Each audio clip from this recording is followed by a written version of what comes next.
here. That's right, you guys. The next speaker is it's a 30-minute talk. It's our dear friend Dr. Daniel Kraft. You're gonna want to be comfortable for this, and we know some of you are tired of standing. Obviously, if you want to stand, you can, but if not, grab a seat. And what we're gonna do as soon as you guys sit down is we're gonna just spend just spend like 15 seconds introducing yourself to the person to your left and to your right. Come on, real quickly, everyone. If there's a new person next to you, just introduce yourself to them.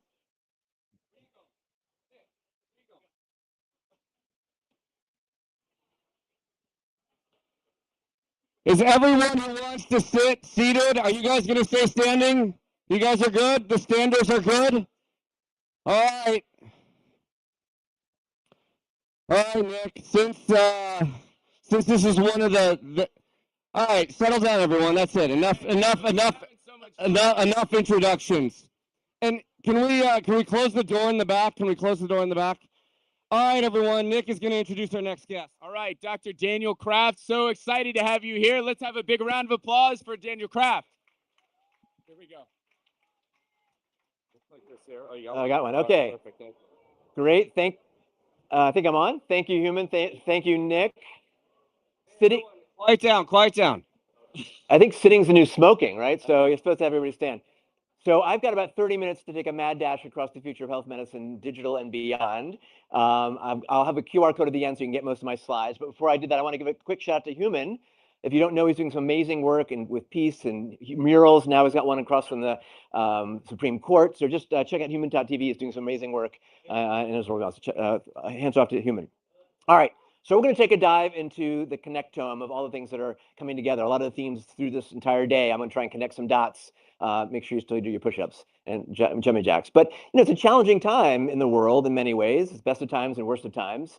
The pessimist complains about the wind. The optimist expects it to change, and the leader just to sail. And the good news with health, medicine, and longevity is that we have a lot of new technologies at our back that we can leverage to improve health and health span and longevity around the planet. And it's obviously moving quickly, right? I made those with AI. We're all cheating and using our art with AI. And now you can make video on demand, which is getting pretty crazy. Here's still not perfect yet. We'll see if you can see some of the challenges with AI generated videos. But now at a press of a button, hopefully the sound's up, you can make this in 10 seconds. Says the future of longevity is coming fast. And you think, can you turn the sound up, please, guys? I have a few Let's build it together. Right. So there you go. So that's, becoming table stakes. And you also can do some fun things, make Nick into a superhero and Lego version, and you can animate them as well, I think. Here we go. So all that's getting kind of fun. And, yeah. So things are moving quickly. It's only about 3 years, right, since ChatGPT launched into the world, fastest leverage technology on the planet. Of course, it's already taking the place, at least physicians like me, and passing the medical boards. When I take the boards next, I can't use the AI, but it's already doing a much better job there. Patients aren't going to Dr. Google anymore. They're going to Dr. GPT to often find things that their specialists are missing. And we're already being defeated by AI in diagnosing illness and beyond. So how fast is this coming? It's coming fast and furious. The challenge is, how do we leverage these technologies when it's going faster than regulatory, reimbursement, policy, ethics, and beyond? And realizing that the future is coming a bit faster than we think. The last 10 years were pretty amazing, but the next 10 will make the next look slow. And, there's challenges in especially, the future of the doctor, the patient. I trust AI more than doctors. I don't think I'm the only one. Or if you're a betting person, you should train doctors who know how to use AI, but also know how to think. So there's challenges and opportunities in this space because, of course, today the technology is not perfect. Still makes mistakes, has biases, has hallucinations. There's also some of the downsides of de-skilling. There's a quote from Sam Altman: GPT is like an e-bike for your mind, which is great, but what if your kids never learn how to ride a regular bike or never develop their biking muscles, or a medical student today never learns to develop a differential diagnosis by themselves? And we've seen some evidence of that about your brain on GPT, getting de-skilled. It's happening in medicine. GI doctors who are using AI to find polyps are losing their ability to do that with their brains. But, like you, many of you, I'm an optimist. I think we're not going to have just the world of generative AI, but generative health. This idea now of agentic health. It's multimodal, bringing all these dots together to help us across the continuum and bringing us our own personalized health agents, whether it's through any of the companies you see here where you would talk to your data. It'll talk in your language based on your age, your personality, your culture, your health goals, your longevity goals, and be contextual intelligence, right? All this data now is streaming from our wearables and otherables, but it's a bit of so what. And it's interesting to see, Google come out with new health agents, which are just the cusp of changing how we interact with data to turn into actionable insights and information. So the heart of the possibility is hopefully to make health and medicine more intelligent, more digitally enabled, more personalized, data-driven, precise, proactive, and preventative, but also more accessible and democratized around the planet, not just for the Silicon Valley folks who often want to live a long life. And how do we go from where we are now, our era of intermittent reactive sick care, to a future that's continuous, proactive, anytime, anywhere, leveraging AI, crowdsourced knowledge and data, and aligned with incentives and workflows and beyond. So a big challenge to make that shift, but it's starting to happen. But we're in the future. 2025 used to be the future. Still, sometimes, I don't know about your clinical experience, feels like we're back to the future. When I go back to Boston, like I'll be next week, I visit Mass General, where I trained in the late 1990s. And, not much has changed since I was an intern. I visit the White 9 ward, some of the same patients, some of the same nurses, a little PTSD when I'm there. But what are they still using as the cutting edge medical communication tool to the CVS down the street? Still the fax machine, right? Still paper forms we're using. I had my own cardiac study done at Stanford last year. How did I get my results? On a DVD-ROM. I don't even own a DVD player. I don't know. So we're still in a challenging era, right? We don't practice precision-based medicine. We're still in an imprecision world where for the top 10 grossing drugs sold in the United States last year or two, they're only truly effective for 1 in 4 to 1 in 24 of the people who take them. So we have a long way to go to reach our health age, and a long way for health to catch up with the fourth industrial age that most other fields have reached. So how do we get there? A lot of it is through this convergence of accelerating technologies. It's not about any one technology. It's how they're getting faster, cheaper, smaller, better, and how you put them together, which is creating entire new fields that didn't exist when I was a Stanford medical student. We didn't have LLMs, low-cost gene sequencing, robotic surgery, digital therapeutics, CRISPR, mixed reality. These are the new tool sets to impact health, longevity, and medicine across the planet and address the big challenges we have, right? Everywhere on the planet, we have challenges with costs, many places, aging populations, access to care, whether it's Obamacare or Trump care, which is really no care, and a lot of challenges with too much data that's fragmented on fax machines, and the challenges with the F word, the FDA, who are challenging how to regulate a digital therapeutic or a new CRISPR-based, maybe longevity regimen. So big challenges, but big opportunities. So my challenge to you is, how do you reimagine this future of health, medicine, longevity in the next 10 years that, most people think or overestimate the next 2 years, but underestimate the decade ahead? And also a lot of that, as we heard from the superpowers and the function health and others, are that we're ending the self-care world, right? Many of you are investors. I have a venture fund investing in seed stage companies. Most of the companies are coming from technologies with pain points addressing challenges that can improve health and medicine around the planet. So as we look into this era, it's not just about the sick care model. That's the old model. It's the well care model, the health span and longevity model, right? Here's my 104-year-old grandmother-in-law holding the hand of my 7-year-old. She had a long health span. And it's not about, again, living forever. I don't think you want to be 120 and feel 120, but I like the word health span better than longevity. And at the same time, it's in the zeitgeist. There's still a lot of snake oil out there, caveat emptor. Some things are not proven yet, so still early days, but the science, as we know, and we'll hear more about that, and we have, is starting to catch up, right? GLP-1s might be a longevity drug. Some people are microdosing them. They're about to become generic, which will have big implications for public health. And I'm involved with XPRIZE. As many of you know, there's a $101 million health span XPRIZE that's underway with teams in the final stages from around the world. So the energy is building, but it's still early days. And hopefully we're ending this era of rejuvenative medicine, where we can really stop, reverse, aging in a healthy, democratized form. Of course, you don't need to wait for that future. As you already know, we've heard about that already today. You can do all the basics, all the blue zone elements: sleep, exercise, nutrition, sense of purpose, community. All those are key things. Don't wait for that magic pill to evolve to get there. And of course, social determinants, right? Your zip code more important than your genetic code. All those core elements that are not technology-based are super important. So we need to address those and the digital determinants of health and medicine going forward as well, which of course, battery life is the base for all of this these days. Okay. So what's next, right? How do we reimagine this decade ahead? I wrote the opening article for Nat Geo a few years ago, and it's not about 12 innovations. It's about how, again, you put them together in new, empowering ways, right? It's often even not about the technology. The technology is amazing, but unless we align our incentives, they don't work. Because especially in the United States, we don't practice evidence-based medicine. We're on the right side of the curve practicing reimbursement-based medicine. We're not often paying for health, wellness, and longevity. We need to start shifting that curve as we go. And again, thinking about that super convergence and how we do that. So I'm become a bit of a, I guess, I consider myself an accidental futurist, chaired medicine for Singularity University, built a program called Exponential Medicine over the last 15 years, now called Next Med Health, where the theme is, something like today, you need to bring people from all sorts of realms together. This year we had Eric Topol and Dean Kamen and Larry Brilliant and others, from everyone from psychedelics to chatbots to drones to CRISPR. And Also change mindsets. This is the quote from the head of NHS Innovation. The difficulty lies not in the new ideas, but in escaping from the old ones. And many of our friends and colleagues in institutions are still stuck in their old mindsets. So come join us. We'll be moving to San Francisco next fall. All right, so what's on this next cusp? We'll hear more about this in our next speaker, but the genomics world, right? The price of sequencing a genome has dropped at twice the rate of Moore's law. It was about $10,000 a decade ago, now about $80, $90 on the way to a $10 genome. Soon will all be sequenced, sometimes before birth, and we'll use that to understand our risks for disease, for lifestyle elements. We'll be able to predict what medicine, whether a statin or a longevity med, is right for us, and what dose and what combination, right? According to your genome, you're genetically predisposed to obsess over your genome. So that's for some of you. That was an AI-generated cartoon, by the way. But it's not enough to have the data. We need to connect the dots. Genomics England is a good example of connecting the dots between the insights and feeding that back to the nutritionist, the pharmacist, the physician, and the patient themselves. And of course, now we can understand almost every disease, common diseases like type 2 diabetes, at the genetic level. It's not just type 2 diabetes, it's at least one or three different subsets. How do we understand those for prevention, diagnostics, and therapy? And of course, we're not just reading DNA, we're starting to write DNA. The era of synthetic biology, CRISPR, won the Nobel Prize a few years ago, is now in the clinic. A small example of that, one of my fellow Aspen fellows climbed Mount Kilimanjaro. Wasn't hard for him as a 40-year-old ICU doc, but he brought with him his friend on the left, Jimmy, who had sickle cell disease until 5 years ago, cured by CRISPR, now able to climb Mount Kilimanjaro. That's the power of this. I got to tell that story to Jennifer Doudna. Pretty amazing how that's fast is that coming. And now from AI drug discovery to AI CRISPR discovery, we're going to end up leveraging these tools, if they can still get through the funding realms, to really make a big impact.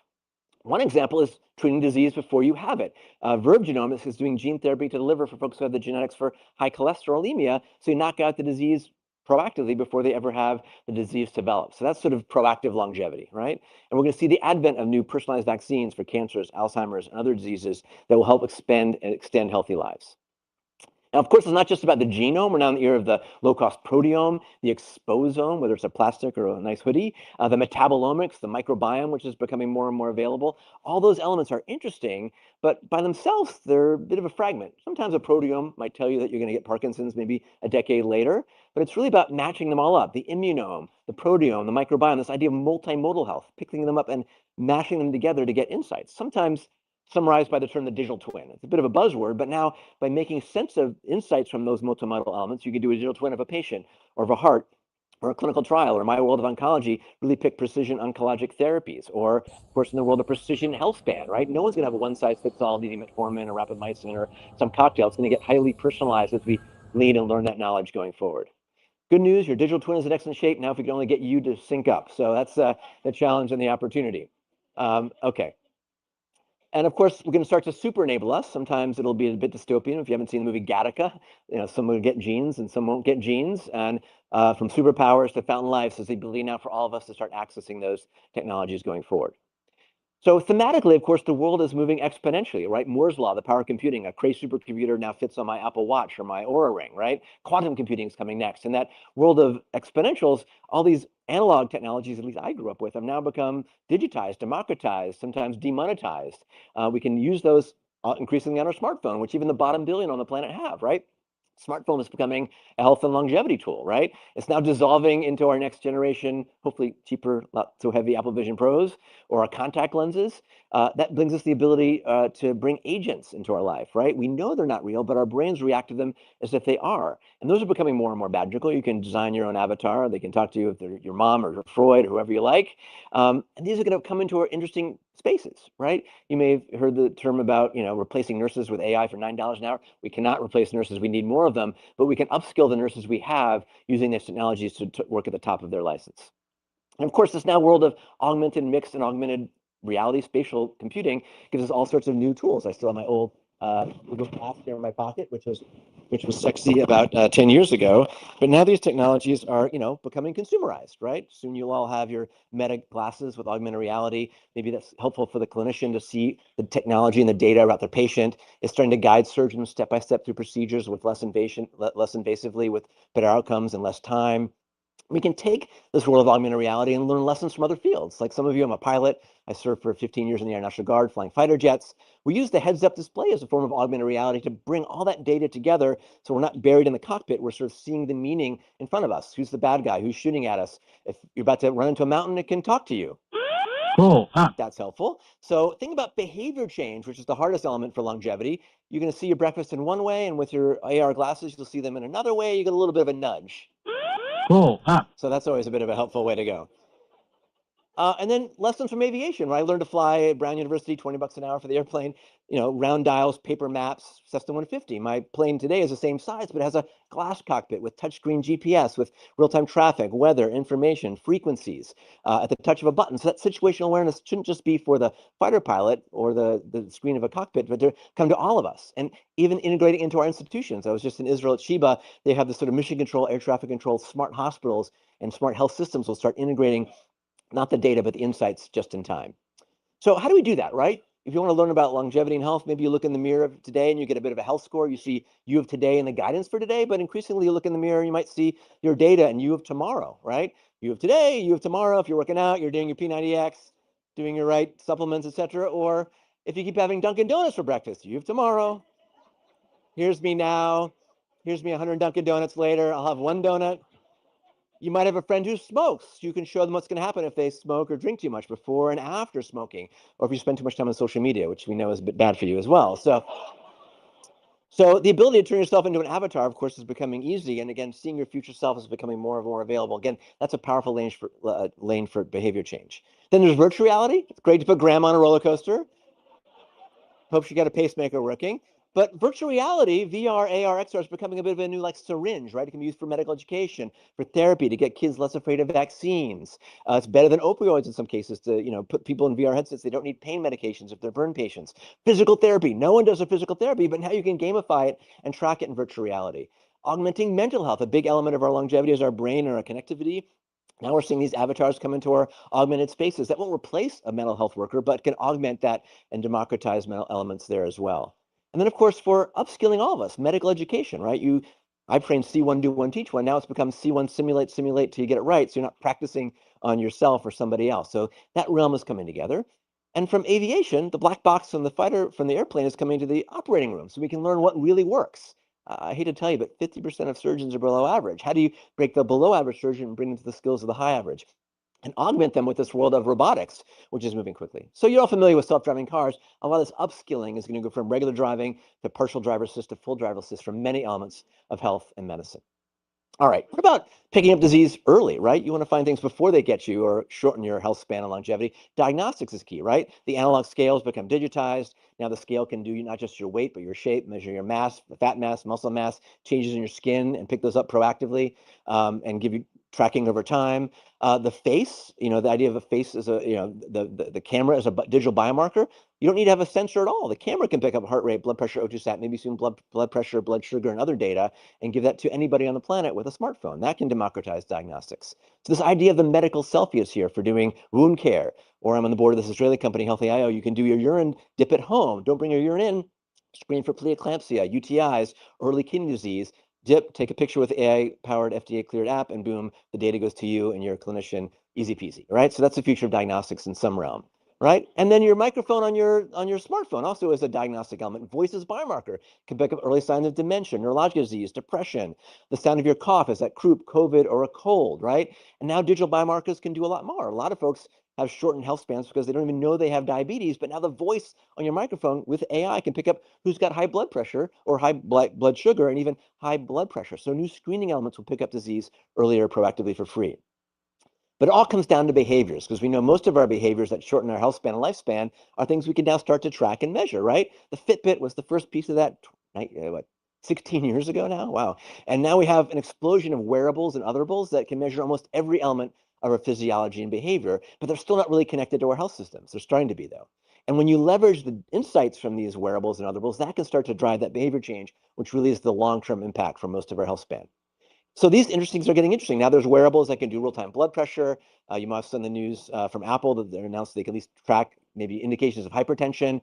Next Apple Watches and Fitbits will probably do blood sugar and blood pressure. What are we going to do with that kind of continuous information going forward? Beyond wearables, there's ingestibles. They can look at the health of your microbiome and your gut. I got to try out a new technology called the PillBot the other day. This is what it looks like. It's a big pill, but I swallowed it, and here's the fantastic voice. Take a look. Breakfast of champions. Billbot. Drank a lot of water with this one. Here it is going down in real time down my esophagus. And then I'm going to steer it around with a game controller. What used to be a $15,000 up your GI procedure is now. But that's voyage. Here's a Live from New York or live from my stomach. We have the Pillbot from the Addicts. Let's have a little look at my inside, shall we? I'm talking to a GI, the chair of GI at And Ameswell. when would you want to use the spec? You That's want the art of the possible today. And there's also, of course, now patchables that are powered by body movement. Earables, ears are a great place to track vitals or give you cognitive support. And Apple's moving into that space as well with the next version, AirPods Pros. There's sweatables that are helpful if you're running a marathon of your heart disease or kidney disease. There are insidables that are coming. There are now patches that can integrate all that data. Basically, an intensive care unit level of data on a simple patch can help you move from hospital to home and find things proactively with your, again, trying to optimize health or manage a disease. Ringables, we talked about those already today, are really good at tracking your sleep. And there's some low-tech technologies for tracking and managing your sleep. But what's interesting about these consumer devices, they're now becoming labs on your finger. They can predict pregnancy 5 days before home pregnancy test, or in studies that UCSF with Aura, they could tell when you had COVID a day or two early before symptoms, or look at your response to a vaccine. So public health measures, imagine everyone's Aura Ring data or other wearable data was tracked, and you can see where there are hot spots of temperatures and beyond.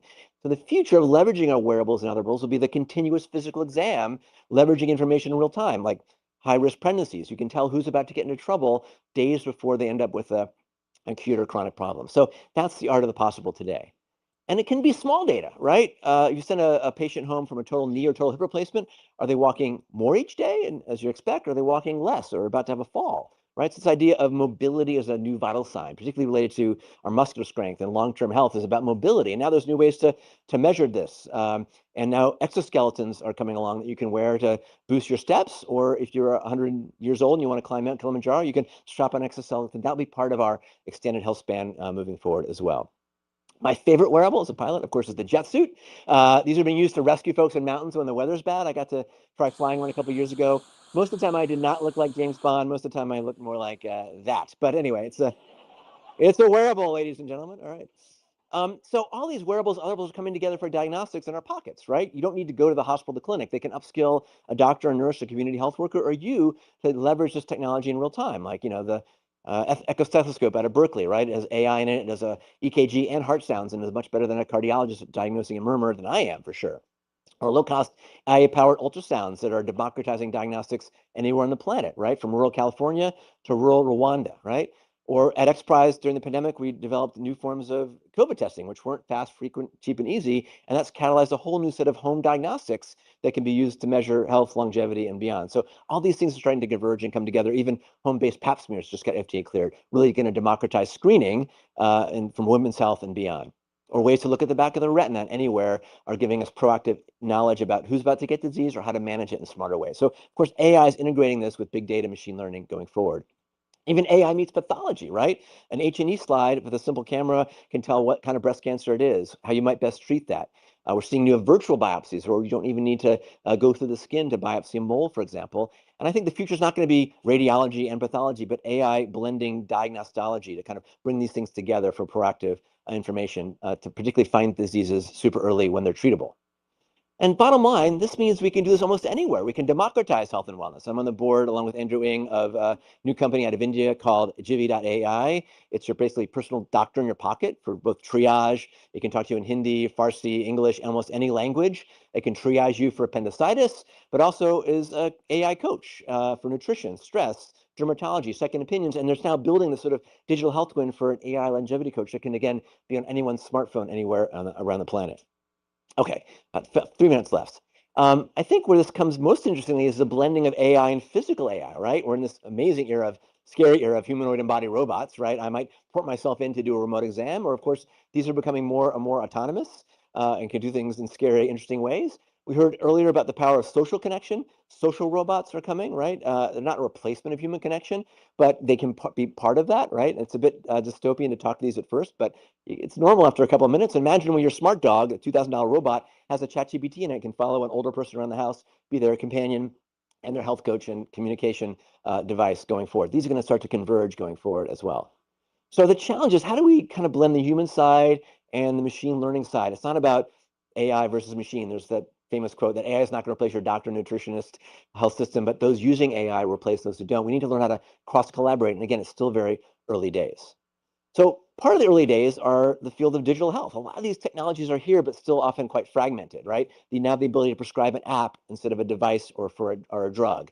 It might be an app for smoking cessation. It might be an app for pregnancy or for tracking your aging. These are all becoming more and more available, right? They're now video games instead of Ritalin to manage things like ADHD that are FDA cleared.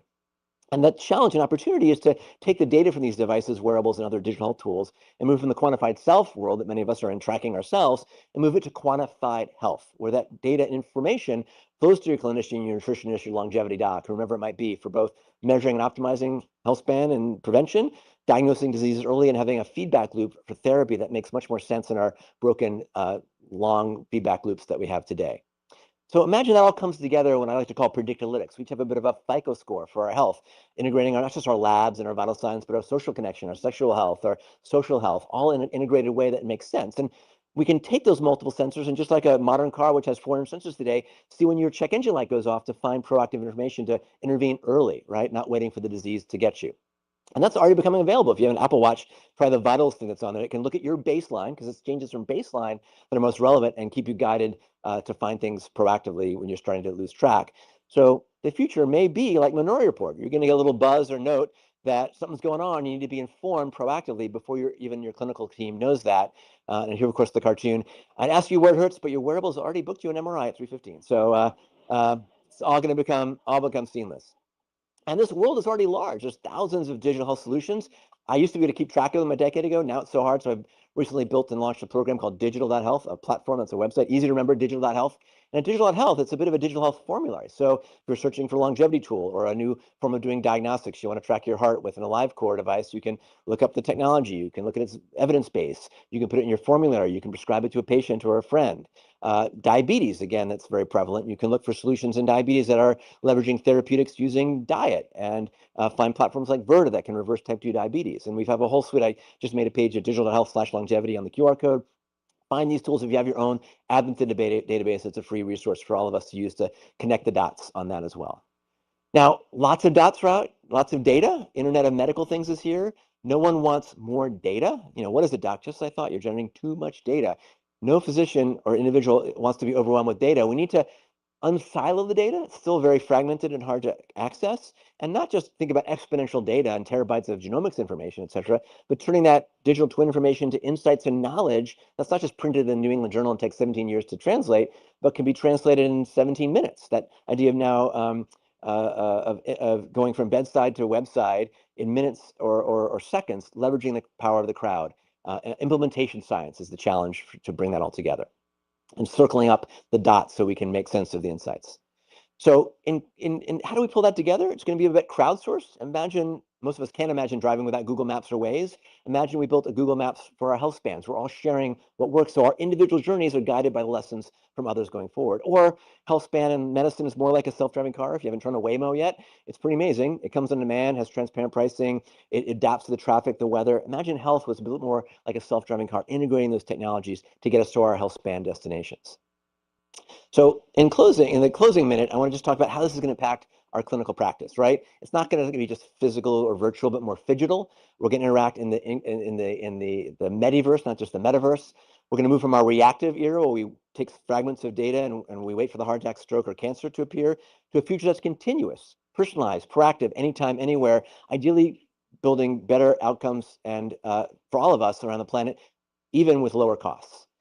Virtual visits, those are okay, but those are going to start with your agent. Your avatar is going to integrate all your data and information and make sense of that in real time. You'll talk to your AI agent that's going to integrate that. An example, I'm helping build a company with Steve Brown called CureWise. You can upload your personal health record data and talk to any number of agents. It could be a primary care doctor, nutritionist, or Hippocrates, and glean insights, in my case, about my cardiac risk, leveraging my data and my CCTA scan from Clearly that I got through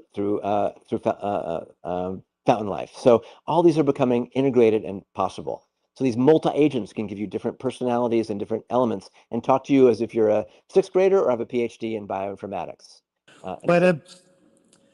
Haley, can you take a look at my chart? Because something's going on and I'm trying to figure it out. Just give me some feedback here.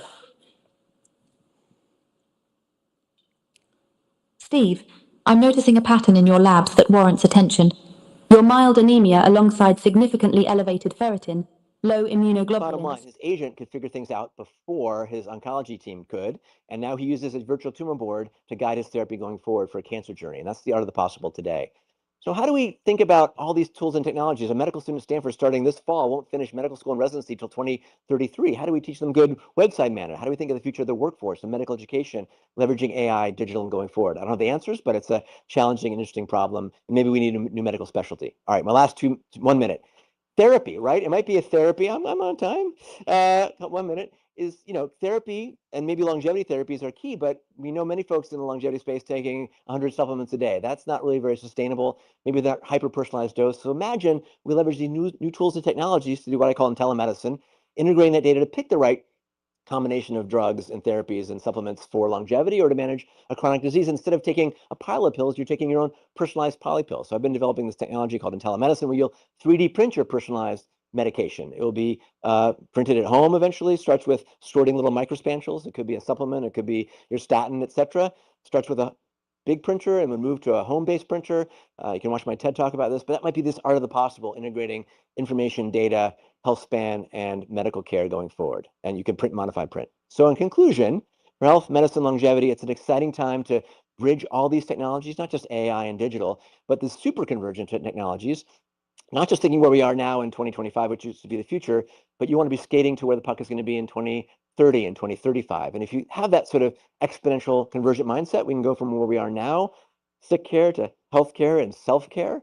And we cannot take incremental steps. We can take exponential ones. That's right. The future's already here, just not evenly distributed. We need to take those giant leaps together. So our challenge for this amazing community is not to predict the future of health, medicine, and longevity, but to create it together. Thanks for your time and attention. My slides are on the QR code. Thanks.